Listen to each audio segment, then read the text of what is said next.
Hey, Bulls and Bears, it's time for another housing market report. Yes, we'll still call it a housing bubble. Many are not because, well, many people, most people don't know how long the charade can last. But we do see a lot of things that are coming into view that are pointing to some turning points in the housing market. Let's just say that. But let's get into it. We're going to look at the bigger picture, and we're also going to look at some more updated, more recent numbers here on the housing market. Now, when you do a search on housing bubble, you'll likely see a lot of articles like the ones we're bringing up here that will try to debunk the theory that there's a housing bubble. Right here, Fortune, not a repeat of the housing bubble 2008. Here's why experts believe the U.S. housing market is not in a bubble. The housing boom is not a bubble. Housing Wire, is the Fed creating a housing bubble by keeping rates low? Question mark. Of course, Housing Wire, they're going to be the last ones to admit that there's a housing bubble. Well, think about the word bubble. The word bubble indicates that something is inflated.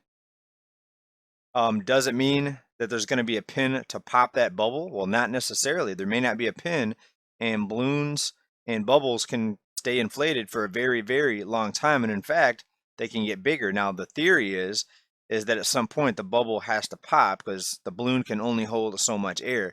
In this case, there's not really a limit to the air when you look at the monetary system, right? The endless amounts of money can be pumped into the banks. And therefore, even if the masses default on their mortgages, it doesn't matter because the banks can just create new loans, new debt to give out to new buyers to keep home prices elevated. So looking at this bubble, that the bubble has a limit or the balloon has a limit, is not the same as looking at the monetary system, even though a lot of people do try to make that connection. So we have to look at disruptions and things that may happen that are going to disrupt the lending, the loans, the monetary system, the mortgages. What's going to happen to affect that? Well, there could be a rogue lawmaker. There could be somebody that drops the ball on the debt ceiling, the debt ceiling, and that's going to cause a big pullback in bank lending. Because when the banks can no longer be propped up by the money printing, then that's when you're going to see everything start popping or falling apart. So will that happen? Well, nobody knows. But we do know that the risks are increasing. Now, people have been saying the housing bubble's at a peak for years. On this channel, it's been just the opposite. We've been predicting higher home prices for many reasons. Of course, you have the lending, you have the construction disruptions, the supply chains, the spike in the lumber costs, the labor market with the labor shortages. All right, so many different things, low mortgage rates, but let's take a look at some recent numbers here. Recently, out of Redfin, rents and homebuyer mortgage payments both rising, but home prices, what we see in the blue line right here, are rising much faster than rents, and rents have been really skyrocketing, but home prices even more so. And this is the increase in the mortgage payments. Now, as far as rents rising, we'll have to see how it plays out now that the federal eviction moratorium has ended. The thing is, though, you have so many different local ordinances still preventing evictions, so you're likely not going to see a big drop in rents, maybe in some areas, but not a huge drop nationally, that's for sure. Now, let's go to this recent article. This is out of EurasiaReview.com, 4 reasons why the next recession will be worse than the last one. And this has a chart in it. Let's scroll down here. And this shows you the 20-city Case-Shiller Home Price Index, and that we're 27% higher now than we were at the peak of the 2008 housing bubble. So when you talk about housing bubbles, if you just want to look at the word or what people are calling a housing bubble, looking back at 2008, everyone agrees in hindsight now that that was a housing bubble. There's no question about it. Why did the bubble burst? Well, because loans started defaulting. We had institutions that eventually got bailed out, but at the beginning they weren't sure, so there was a panic and therefore a very big pullback on the lending. The liar loans, loose money loans, no doc, stated income loans, you name it, interest-only loans, those came to an end. So there was a big change in the way money was being lent out. Now we're not seeing that. But if you just look at prices, if that was a bubble, you have to make the argument that this is a bubble. Doesn't mean that it's going to pop tomorrow or next week. It just means that when you look at just the price and the chart, this bubble compared to that bubble. So think about that, 27% higher, but yet today we're still questioning, is this a bubble? Will the bubble pop? When will the bubble pop? But that's the type of situation that comes up when you have endless amounts of money that can be thrown at banks, at markets, banks that are promised bailouts, too big to fail institutions. There's been a lot of talk of the Fed tapering. What will that taper be? Will it be dropping from 100 miles an hour down to 99 miles an hour? By definition, that would be tapering, but is it going to make a noticeable difference? If you get hit by a car, is it going to make much of a difference if it's going 100 or 99, right? It's not a noticeable difference. So all this talk about tapering, if there is going to be tapering, it's not going to be very much. Otherwise, the markets will collapse, the bubbles will pop very quickly and very drastically.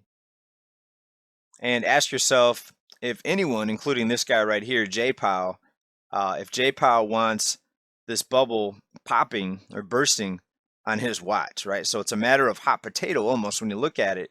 Do the ones in power right now, including the Fed chair here, Jay Powell, do they want this bubble bursting? Do they want to trigger the next collapse on their watch? Well, I don't think so. So to me, it seems like a lot of this taper talk is just putting it out there just to see how investors react, how markets react, how the public reacts, right?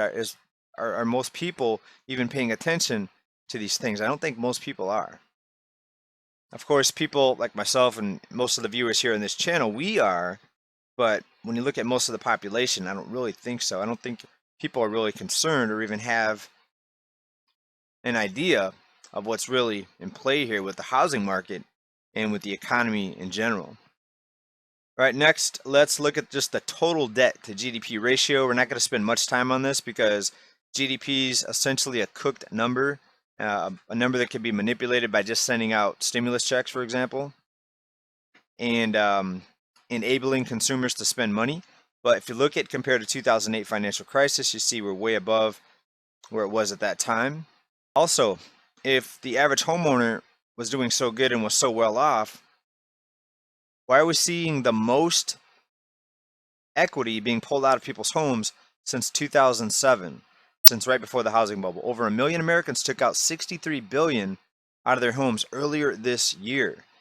So this is another indicator that homeowners are not sitting so pretty. They may have equity, which is nice to look at on paper, but when you have to continually increase your borrowing against your home, eventually it's going to eat up any paper wealth or paper equity that you may have. And in fact, a lot of sellers are cashing out, and as a result, we're seeing home ownership, the rate is dropping. What does that mean? More owners selling and more investors, institutions are buying. Let's take a look at this next chart. Updated as of the second quarter, home ownership rate has dropped again. Let's go ahead and zoom in here to a 5-year chart. You can see it fell from the first quarter to the second quarter. So it indicates that homeowners are over leveraged, they're strapped, and many homeowners again deciding to sell. Does it mean that home prices are going to drop? Not necessarily, because we have a lot of money on the sidelines, institutions that can come in and bid even higher prices for the homes, and these home sellers can still get out from under their mortgage even if they start getting behind or getting in a financial crunch.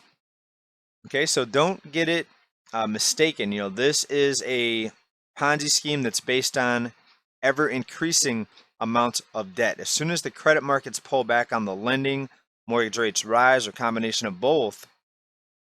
Actually, rising rates would make an automatic pullback on the lending. This bubble will pop, but who knows if and when that's going to happen. Central banks, our central bank here in the US is talking about tapering. They're starting to pull back a little bit. Will that include mortgage-backed securities? So will it affect the mortgage market? We don't know, but there's a recent article out here that shows that other central banks are starting to taper. And this could be just the beginning of something bigger, or it could just be a blip on the way to even ever higher increases of market backing. And we'll just show you a couple charts here out of this article. Just go to wolfstreet.com to see all the charts. The headline here, the process of ending massive money printing has started. There's talks of tapering there. We see Japan actually looking like they may be starting tapering. Bank of Japan. And this is just about a 1-year chart, but Bank of Canada has stopped increasing their asset purchases. It looks like they're tapering off. Will it continue to drop? We don't know. So who knows what will pop this bubble? And if you do know what, when will it happen? If you know, let us know down in comments, please. I'll be reading your comments here. I've got to head out though and do some errands not too long after releasing this video today, but I will take a few minutes here as long as I can to try to interact with some of you down in comments. Thanks everybody for being here. Please like and comment and subscribe if you're not already. It helps this channel. It helps get the message out there, and it's going to help us together prepare for what's coming in this economy, in these markets, and with our shelters, as we like to call homes. Thanks everybody for watching. Be well. Big love. Bye.